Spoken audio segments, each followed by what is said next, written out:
বিসমিল্লাহির রহমানির রহিম। আসসালামু আলাইকুম। আমি হাসিনা খাতুন, প্রভাষক, রাষ্ট্রবিজ্ঞান বিভাগ, ডাক্তার আব্দুল মান্নান মহিলা কলেজ। একাদশ এবং দ্বাদশ শ্রেণীর ছাত্রীদের পরিণতি ও সুশাসন প্রথম পত্রের 6ষ্ঠ অধ্যায় থেকে আলোচনা করতেছি। আশা করি তোমরা এতে উপকৃত হবে। আমরা 6ষ্ঠ অধ্যায়ে যে বিষয়গুলো পড়ব: রাজনৈতিক দল, নেতৃত্ব ও সুশাসন। গণতন্ত্রে রাজনৈতিক দল হলো কিছু সংখ্যক ব্যক্তির মতৈক্যের প্রকাশ। কোনো নির্দিষ্ট আদর্শ, নীতি বা কর্মসূচি বা কার্যক্রম সম্পর্কে কয়েকজন ব্যক্তি সমমত পোষণ করে। তারা নিজেদের আদর্শ সমর্থনের জন্য দেশবাসীর মধ্যে প্রচারণা চালায়।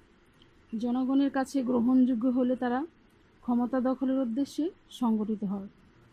রাজনৈতিক দল জনগণের সামগ্রিক স্বার্থে বক্তব্য প্রচার করে, কর্মসূচি অনুসরণ করে এবং শান্তিপূর্ণ পথে আন্দোলন করে। এভাবে জনমত সংগঠিত করার পর নির্বাচনী দ্বন্দ্বে অবতীর্ণ হয়। রাজনৈতিক দলের একমাত্র পরিচয় হলো ক্ষমতা দখল ও সংরক্ষণের প্রচেষ্টা করা। ক্ষমতার উদ্দেশ্যে ব্যতীত যদি কোনো দল প্রচার অভিযান, আন্দোলন ও জনমত গঠনের কাজ করে, তবে তাকে রাজনৈতিক দল বলে অভিহিত করা যায় না। রাজনৈতিক দলগুলোর নেতৃত্বের উপর নির্ভর করে দলটির নীতি এবং কর্মসূচি কোন প্রকৃতির হবে। গণতান্ত্রিক, নাগরিক স্বার্থকে প্রাধান্যকারী, দেশপ্রেমে উজ্জীবিত নেতৃত্বের কল্যাণে রাষ্ট্রের সুশাসন প্রতিষ্ঠার পথ সুগম হয়। আর বিপরীত অবস্থার সৃষ্টি হলে রাষ্ট্রের সুশাসনের পরিবর্তে অপশাসন প্রতিষ্ঠিত হয়। সুযোগ্য ও সুষ্ঠু নেতৃত্ব একটি জনসমাজকে জাতীয়তাবাদে উদ্বুদ্ধ করে একটি স্বাধীন জাতি হিসেবে সুসংগঠিত করতে পারে। স্বাধীন দেশে সুষ্ঠু নেতৃত্বের মাধ্যমে মানুষের অধিকার, ন্যায় বিচার ও সার্বিক কল্যাণ নিশ্চিত হলে সর্বক্ষেত্রে শান্তি বিরাজ করে এবং সুশাসন প্রতিষ্ঠিত হয়। আমরা পাঠ 1 থেকে আলোচনা করতেছি রাজনৈতিক দলের ধারণা এবং বৈশিষ্ট্যসমূহ। আধুনিক গণতন্ত্র হলো পরোক্ষ বা প্রতিনিধিত্বমূলক গণতন্ত্র। রাষ্ট্রের আয়তন, জনসংখ্যার বিশাল হওয়ার কারণে নাগরিকগণ প্রত্যক্ষভাবে শাসনকার্য পরিচালনায় অংশগ্রহণ করতে পারে না। নির্বাচিত প্রতিনিধিবর্গের মাধ্যমে নাগরিকগণ পরোক্ষভাবে শাসনকার্যে অংশগ্রহণ করে থাকে। প্রতিনিধি নির্বাচনে প্রধান ভূমিকা পালন করে রাজনৈতিক দল। তাই প্রতিনিধিত্বমূলক গণতন্ত্রের মূল ভিত্তি হল রাজনৈতিক দল। এ প্রেক্ষিতে অধ্যাপক ফাইনার বলেন, আধুনিক গণতান্ত্রিক শাসন কার্যত রাজনৈতিক দলের শাসন। সকল প্রকার রাষ্ট্র ব্যবস্থায় রাজনৈতিক দলের উপস্থিতি লক্ষ্য করা যায়। এমনকি একনায়কতন্ত্রেও রাজনৈতিক দলের উপস্থিতি লক্ষ্য করা যায়। অধ্যাপক নিউম্যান বলেন, রাজনৈতিক দল হল রাজনৈতিকভাবে সচেতন মানব সমাজের একটি নির্দিষ্ট অংশের এক সক্রিয় সংগঠন, যা স্বতন্ত্র মতাদর্শে বিশ্বাসী অপরাপর রাজনৈতিক গোষ্ঠীর সাথে প্রতিযোগিতার ভিত্তিতে জনসমর্থন আদায়ের মাধ্যমে সরকারি ক্ষমতা লাভের চেষ্টা করে। অধ্যাপক লাস্কি রাজনৈতিক দল সম্পর্কে বলেন, রাজনৈতিক দল জাতীয় স্বার্থের দ্বারা উদ্বুদ্ধ হয় এবং জাতীয় স্বার্থের সাথে সামঞ্জস্যপূর্ণ ব্যাপক কর্মসূচি গ্রহণ করে নির্বাচকগণের সমর্থন লাভে সচেষ্ট হয়।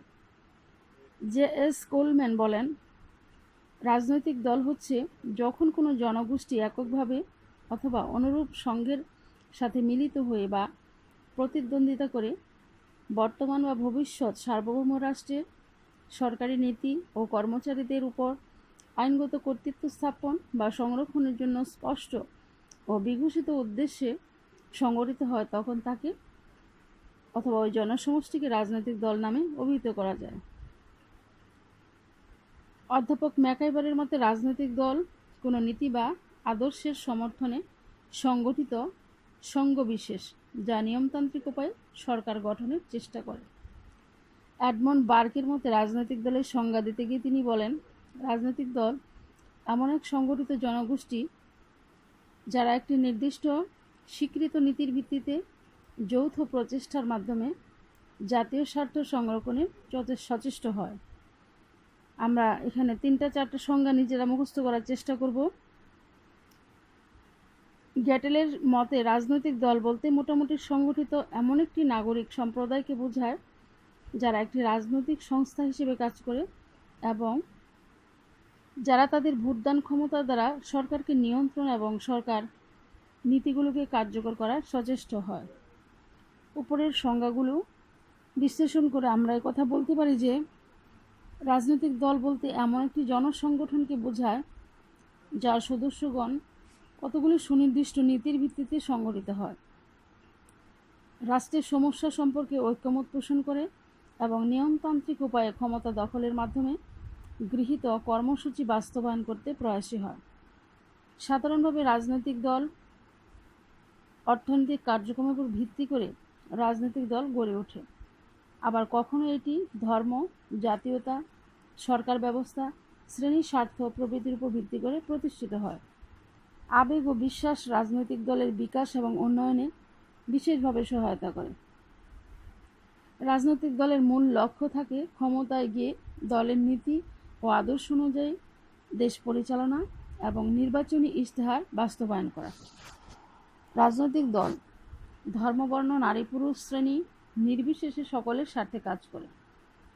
গণতান্ত্রিক ব্যবস্থায় একটি অন্যতম বৈশিষ্ট্য হচ্ছে আদর্শ ও কর্মসূচি ভিত্তিক রাজনৈতিক দলের উপস্থিতি। বিশ্বে অনেক দেশ আছে যেখানে রাজনৈতিক দলের উপস্থিতি নেই, যেমন সৌদি আরব।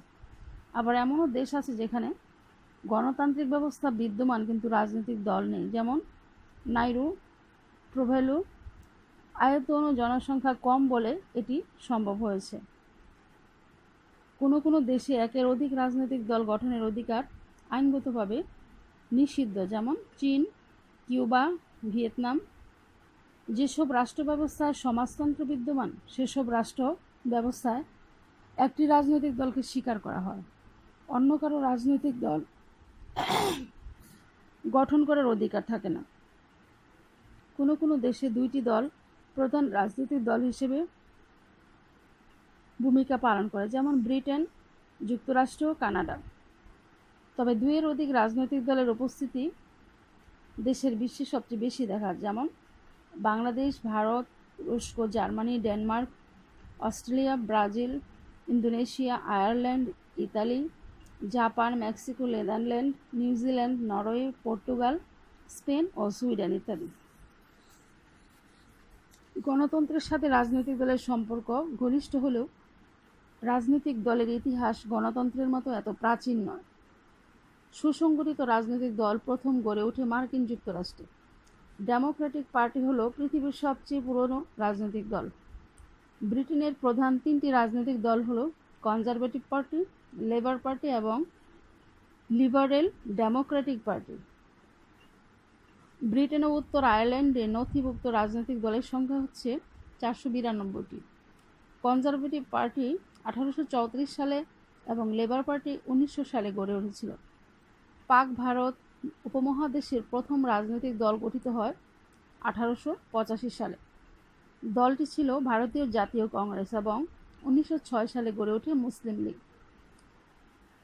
তোমরা পাঠ্য বইয়ের প্রতিটা লাইন ভালোভাবে পড়বে এবং অবজেক্টিভের জন্য প্রশ্ন তৈরি করবে এবং নিজেরা উত্তর তৈরি করে বাড়িতে রিভিশন দেবে। এখন আমরা রাজনৈতিক দলের বৈশিষ্ট্যগুলো আলোচনা করব। একটি রাজনৈতিক দলের কতগুলো বৈশিষ্ট্য থাকে, সেগুলো হচ্ছে রাজনৈতিক দলের সদস্যগণ একই মতাদর্শ ও সমনীতির দ্বারা অনুপ্রাণিত হয়ে ঐক্যবদ্ধ হয়। 2, দলের সদস্যদের দৃষ্টিভঙ্গির ভিন্নতা থাকলেও সমাজ বা জাতির কল্যাণের আদর্শে তারা ঐক্যমতই পোষণ করে। 3, রাজনৈতিক দল নিয়মতান্ত্রিক উপায়ে ক্ষমতা দখলের চেষ্টা করে। এক্ষেত্রে তারা সুনির্দিষ্ট ও জনপ্রিয় গুরুত্বপূর্ণ কর্মসূচির ভিত্তিতে জনসমর্থন লাভ করে রাষ্ট্র ক্ষমতা লাভে সচেষ্ট থাকে। জাতীয় স্বার্থ রক্ষা ও সংরক্ষণের চেষ্টা। 5, রাষ্ট্র ক্ষমতা লাভের পর রাষ্ট্রের তথা জনগণের সর্বাঙ্গীন কল্যাণের পাশাপাশি দলীয় সদস্য কর্মকর্তা ও শুভাকাঙ্ক্ষীদের বিভিন্ন ধরনের সুবিধাদি প্রদান করতে সচেষ্ট থাকে। 6. দলীয় স্বার্থ রক্ষা সদা প্রচেষ্ট থাকে। 7. কোনো দেশের রাজনৈতিক দলের সদস্য হওয়ার জন্য ব্যক্তিকে ওই দেশের নাগরিক হতে হয়। কোনো বিদেশি রাজনৈতিক দলের সদস্য বা নেতা হতে পারে না। 8. পরমত সহিষ্ণুতা রাজনৈতিক দলের অন্যতম একটি বৈশিষ্ট্য। রাজনৈতিক দল বিভিন্ন মত ও আদর্শের ব্যক্তিবর্গের সম্মেলন ঘটে এবং তারা পরস্পরের প্রতি সহমর্মিতা প্রদর্শন করে। কিছু সংখ্যক মানুষের সংঘবদ্ধ প্রচেষ্টায় একটি স্থায়ী সংগঠন হিসেবে রাজনৈতিক দল আত্মপ্রকাশ করে এবং তারা এই সংগঠনের মাধ্যমে যাবতীয় রাজনৈতিক কর্মকাণ্ড পরিচালনা করে থাকে। 10. রাজনৈতিক দলসমূহ সভা সমাবেশ, বক্তব্য বিবৃতি ইত্যাদির মাধ্যমে রাষ্ট্রের গুরুত্বপূর্ণ ইস্যুগুলোতে জনসচেতনতা তৈরি করে। রাজনৈতিক দলের বক্তব্য থেকে জনগণ দেশের আর্থসামাজিক ও রাজনৈতিক সমস্যাবলী নিরূপণ করতে পারে। 11. রাজনৈতিক কর্মীরা জনগণের রাজনৈতিক, সামাজিক ও অর্থনৈতিক সমস্যাগুলো চিহ্নিত করে। সমস্যাগুলো নিয়ে অবিরত আলাপ আলোচনার দ্বারা নিজ মতামতের সমর্থনে জনমত গঠনে সচেষ্ট হয়। 12 নম্বর, গণতান্ত্রিক, সমাজতান্ত্রিক ও স্বৈরতান্ত্রিক সকল রাজনৈতিক ব্যবস্থায় রাজনৈতিক দলের অস্তিত্ব রয়েছে। 13. রাজনৈতিক দলের একটি উল্লেখযোগ্য বৈশিষ্ট্য হচ্ছে এটি নির্বাচনী মুখী সংগঠন। তাই রাজনৈতিক দল নির্বাচনের মাধ্যমে ক্ষমতা লাভের চেষ্টা করে। 14. রাজনৈতিক দল তার সদস্যদের দলীয় বিভিন্ন আদর্শ সম্পর্কে শিক্ষাদান করে। 15 নম্বর, রাজনৈতিক দল তাদের নীতি ও আদর্শ বাস্তবায়নে বদ্ধপরিকর। দলের কর্মসূচি বাস্তবায়নে এর নেতা কর্মীরা যে কোনো ত্যাগ স্বীকার করতে প্রস্তুত থাকে। এ পর্যন্ত পার্ট 1 থেকে যেটুকু আলোচনা করা হয়েছে তোমরা বাড়িতে সেগুলো রিভিশন দিবে এবং প্রশ্ন তৈরি করে নিজেরা সেগুলো অধ্যয়ন করবে। আমরা পরবর্তী ক্লাসে পার্ট 2 থেকে আলোচনা করব। আশা করি তোমরা বিষয়টা খেয়াল রাখবে। তোমরা সুস্থ থাকো, ভালো থাকো। আজকে এই পর্যন্ত। আল্লাহ হাফেজ।